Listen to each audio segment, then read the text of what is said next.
Hapa kuweza kujifunza neno la Mungu. Leo ni siku ya neno kama kawaida, na mada nilionayo siku ya leo ni Wakristo wasiojua mkao wa kula na Mungu. Wakristo wasiojua mkao wa kula na Mungu. Wakristo wasiojua mkao wa kula na Mungu wetu. Sasa siku ya leo utaweza kujua kama unaujua huu mkao wa kula au hujui, na madhara au hasara unayoipata kutokana na kutokujua mkao huu wa kula na Mungu. Leo tutaweza kujifunza juu ya swala hilo, na somo linalotuongoza ni kutoka katika kitabu cha Zaburi sura ile ya 8. Zaburi sura ile ya 8. Zaburi sura ile ya 8. Naomba moja tusomee mstari wa kwanza hadi ule wa mwisho wa Zaburi ya 82. Zaburi ya 82 mstari wa kwanza hadi wa 8.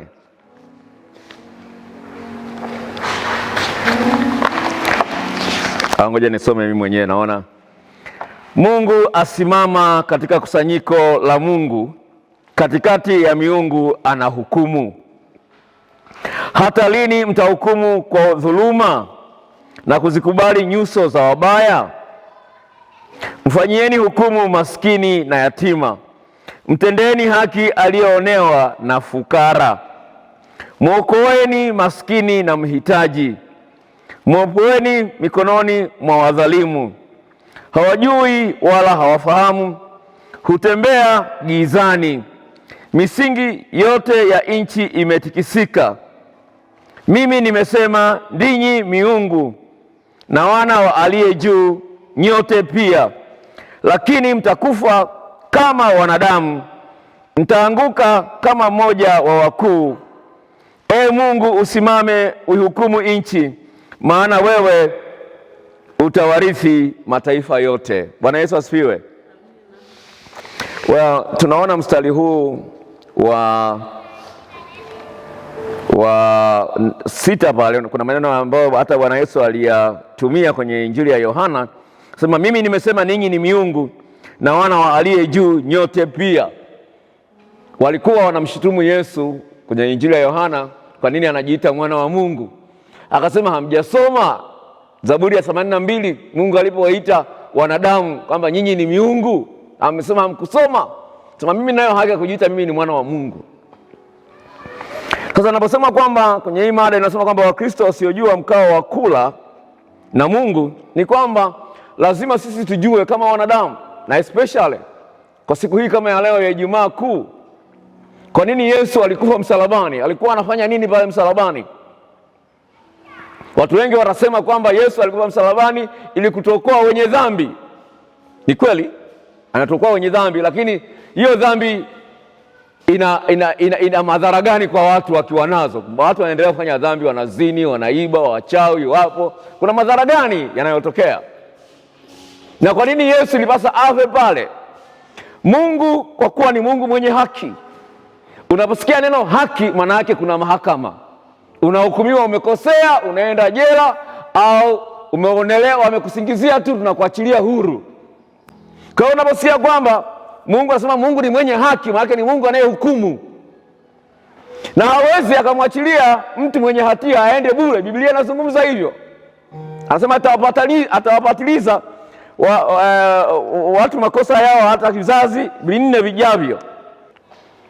Sasa siri iliyopo inayozungumza ya kwamba mkao wa kula na Mungu, lazima ujue nafasi yako mbele za Mungu wewe kama nani. Usiende kwa kuogopa.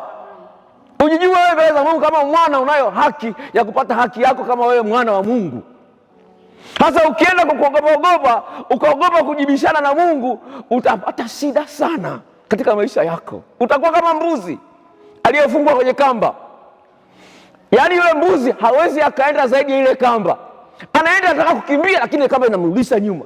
Kwa hiyo kuna watu ambao wanaishi kama Wakristo, lakini kama mbuzi waliofungwa kwenye kamba. Yaani anajitahidi, anasonga mbele kidogo, anapata faida kidogo, mambo yanakuwa mazuri kidogo, alafu anarudia pale pale. Mambo yanakuwa mazuri kidogo, alafu anarudi pale pale. Yaani anajitahidi, kila anapojitahidi anarudi pale pale. Sasa hii ni kesi ambayo inawakuta Wakristo wengi sana, lakini hawajui wafanyeje. mambo yanakwenda vizuri, si kama ni mtoto, si kama ni mahusiano, si kama ni nini, yanakwenda vizuri kidogo, alafu yanarudi pale pale kama mbuzi aliyefungwa kamba, hawezi kaenda zaidi ya pale. Turudi sasa kwenye Zaburi ile ya 82 uweze kuona kwa nini hali hii inajitokeza. Zaburi ile ya 82 haleluya. Zaburi ya 82 uweze kuona kwa nini hali hii inajitokeza, na Wakristo wengi wamekata tamaa, wanakuja tu kanisani kama wanajilazimisha, wanaitwa hawaoni faida ya Ukristo, hawaoni. Wanaomba, wachungaji wanasema naona mtu hapa anaendesha gari, naona hili, lakini watu wanaenda kanisani lakini hawaoni. Wachungaji wanatoa ahadi nzito kweli, watu wanapiga makofi, lakini matokeo hayaonekani. Kwa nini? Tuende kwenye Zaburi ya 82 mstari ule wa 6. Mimi nimesema ndinyi miungu na wana wa aliye juu, nyote pia, lakini mtakufa kama wanadamu, mtaanguka kama mmoja wa wakuu. Sasa hivi wewe ni mwana wa Mungu, una haki ya Mungu, lakini utahangaika na utakufa katika shida zako, utaendelea kulia na kulalamika, mambo hayatabadilika kwa sababu hujijui. Kwa maneno mengine ni kwamba ni muhimu sana kila unapoamka asubuhi, kila wazo baya la kukatisha tamaa linapokuja, ujiseme mimi ni mwana wa Mungu. Ujiambie mwenyewe, usisubiri mtu mwingine akuambie, ujiambie mimi ni mwana wa Mungu. Shetani uniwezi. Tunakosea wapi? Lazima ujue jinsi ya kujitetea mbele za Mungu. Lazima ujue jinsi ya kujitetea mbele za Mungu, kwa sababu huyu Mungu ni hakimu mwenye haki. Kwa hiyo lazima uende na ushahidi mbele za Mungu wa kujitetea. Hebu tuende kwenye Ufunuo 12. Ufunuo 12. Ufunuo 12. Nikasikia sauti kuu mbinguni ikisema, sasa kumekuwa na wokovu na nguvu na ufalme wa Mungu wetu na mamlaka ya Kristo wake, kwa maana ametupwa chini mshitaki wa ndugu zetu, yeye awashtakie mbele za Mungu watu mchana na usiku, nao wakamshinda kwa damu ya mwanakondoo na kwa neno la ushuhuda wao. Na usikiliza hapa, kuna mtu anapeleka mashtaka mbele za Mungu usiku na mchana, usiku na mchana na usubuhi, na anapeleka mashtaka mbele za Mungu. Huyu alisema uongo kule, hajatubu, na haki ya kumtesa mume wake, na haki ya kufanya mume wake awe mzinzi. Naona shetani anaenda mbele za Mungu, sema nayo haki, kama nayo haki. Kumbuka Ayubu alikuwa anaenda mbele za shetani, anaenda mbele za Mungu, akaomba kibali cha kumtesa Ayubu, akaua watoto. Kwa hiyo na shetani anaweza kuamua kukutesa wewe kwa kutesa watoto wako, kwa kutesa mume wako, kwa kumpotosha mume wako au mke wako, au hata kwenye biashara yako pia. Haangalii tu wewe, anaweza kubadilisha tu mume wako akamuingiza mawazo mabaya, kumbe ni wewe umeshindwa kukesha na Mungu, umeshindwa kukaa na mkao mzuri wa kula na Mungu. Wewe utamlaumu mume wako, kumbe kosa ni kwako wewe, umeshindwa kukaa kwenye mahakama ya Mungu na ukajitetea mbele za Mungu kama Mungu, mimi ni mwanao, sistahili kuhangaishwa na mwanaume, sistahili kuhangaishwa na mwanamke, mimi ni mwanao. Kwa nini hangaishwe wakati Yesu amekufa msalabani ili mimi niwe na raha? Yesu mwenyewe akasema, njooni kwangu nyinyi nyote wenye kulemewa na mizigo, nami nitawapumzisha. Jifunzeni kwangu nanyi mtapata raha nafsini kwangu, nafsini mwenu. Amezungumza Mathayo 11:28. Anasema njooni kwangu wenye mizigo yote. Sasa hapo anasema hivi, shetani anakwenda mbele, anawashtaki usiku na mchana. Sasa mbaya zaidi ambayo hatuijui ni kwamba mara nyingine inawezekana kuna dhambi za ukoo umezilisi wewe hujui. Naomba nisikilize hapa, kwa sababu Mungu amesema kwamba nitabatiliza maovu ya maovu hata kizazi cha 4. Alama nitabatiliza maovu hata kizazi cha 4. Kwa hiyo Yesu katika Jumaa Kuu hii, Yesu anakufa kwa ajili ya dhambi zote, kwa ukoo wote ule wetu, kuanzia huko nyuma. Huko nyuma walikuwa wachawi, wewe hujui. Baba yako sasa sio mchawi, mama yako sio mchawi, lakini huko nyuma ndugu zako, sijui babu zako walikuwa wachawi. Ile dhambi shetani anaiona, umeunganishwa kwenye ule mnyororo kwa damu yako, ile damu ulionayo. Umeunganishwa kwenye mnyororo wa dhambi. Sasa hizo dhambi wewe usijui, wewe unaziangalia tu za kwako. Kuna dhambi nyingine ambazo Yesu amezifia msalabani, ambazo ni za ukoo mzima, ambazo ulipaswa na wewe udhirithi na adhabu zake udhirithi. Kwa hiyo kwamba unarithi tu, unarithi damu tu peke yake, wewe amefanana na babu yake. Unarithi na dhambi zao pia. Ndio maana Yesu akafa msalabani. Haya ni maneno ambayo yanapaswa kuyafanyie kazi. Lakini utashindwa kuyafanyia haya kazi vizuri sawa sawa ukafaidika nayo kama huna tabia ya kulisoma neno la Mungu mara kwa mara na kulitafakari. Utashindwa. Yaani kuna mahali Roho wa Mungu anataka kupe neno ambalo ni upanga wa Roho ambao utamzuia shetani, utamtisha shetani, kwa sababu huna tabia ya kusoma neno la Mungu mara kwa mara. Hilo neno halipo. Tumalizie kabisa na Isaya 55. Isaya 55, uone mwaliko mwingine wa Mungu hapa. Uone mwaliko mwingine wa Mungu. Isaya 55 kuanzia mstari ule wa kwanza. Anasema hivi: haya, kila aonaye kiu njooni majini, naye asiye na fedha njooni nunueni mle. Naam, njooni nunueni divai na maziwa bila fedha na bila thamani. Kwa nini kutoa fedha kwa ajili ya kitu ambacho si chakula, na mapato yenu kwa kitu kisichoshibisha? Nisikilizeni kwa bidii, mle kilicho chema, na kujifurahisha nafsi zenu kwa unono. Haleluya! Unaona Mungu anatoa mwaliko, asema nisikilizeni mimi ili mle vinono. Wewe kuku mpaka siku ya Pasaka ndio unakula, wenzio wanakula kuku karibu kila wiki. Mayai unayafanya kuyasikia tu leo, hujawahi kula mayai miezi mingapi? Wewe unaona ni sawa tu. Wewe unaona ni sawa tu. Wewe unajiita mimi ni mwana wa Mungu. Mwana wa Mungu gani unakula maharage kila siku? Wewe mtoto wa shule. Ndio shuleni wakinakwenda kwa sababu kila holiness ndio unakuona akienda shuleni akirudi amekonda. Unaona? Lazima usikubaliane na hiyo hali. Hiyo hali ulionayo sasa hivi usikubaliane nayo. Kama bwana mimi sitaki kuishi hapa. Nani asema kuendesha gari? Wewe mnakaa kwenye daladala mnajambiana, unaona ni raha. Unaona? Wewe lazima ukubali hiyo magari yameandikiwa watu wengine, mimi simo.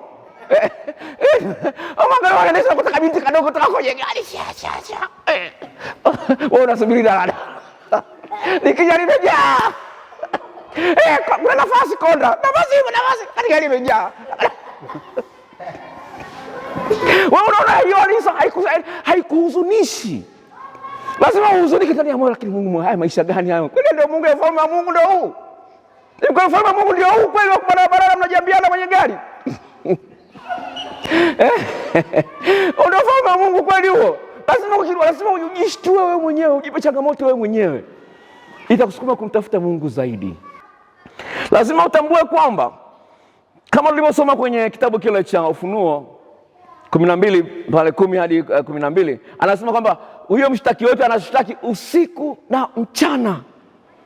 Sasa ukiwa unakula na Yesu, unalijua neno lake, unalijua na wewe mwenyewe. Huyu Yesu mwenyewe anakutetea wewe unapokuwa unaletewa mashtaka. Kwa sababu yeye ndiye atasema kwa ajili yako. Yeye ndiye alikuwa msalabani kwa ajili. Yeye mwenyewe anakutetea katika mashtaka unayoshtakiwa mbele za Mungu. Anatuombea usiku na mchana. Kama vile shetani anavyotushitaki usiku na mchana, Yesu naye anatuombea usiku na mchana. Kwa hiyo tambua jinsi gani Yesu akakupenda kiasi ambacho akakubali kufa msalabani kwa ajili yako, ili wewe uweze kupata kurithi ahadi ambazo Ibrahimu aliahidiwa. Ibrahimu, Mungu akamwambia nitakubariki ili uweze kuwa baraka kwa watu wengine. Anasema Mungu akamwambia hakika nitakubariki. Yaani hakika, usiwe na wasiwasi. Hakika nitakubariki. Hakika nitakubariki. Kwa sababu Mungu si muongo. Nakwambia Mungu si muongo. Hajalishi itachukua muda gani. Yale magumu unayopitia, ile ni shule tu. Kama tulivyoangalia Jumanne. Tuliona Jumanne kwenye Zaburi ya 119 mstari wa 71. Ile ni shule. Yale magumu unayopitia ni shule ya kukuandaa ili utakapokuwa umepata hizo baraka nzuri nyingi, usiwe na jeuri kwa dharau wengine.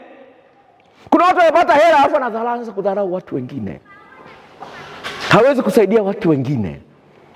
Sasa Mungu anataka kukiondoa hicho, ili kweli sifa ziwe zake, kama tulivyoona Jumanne.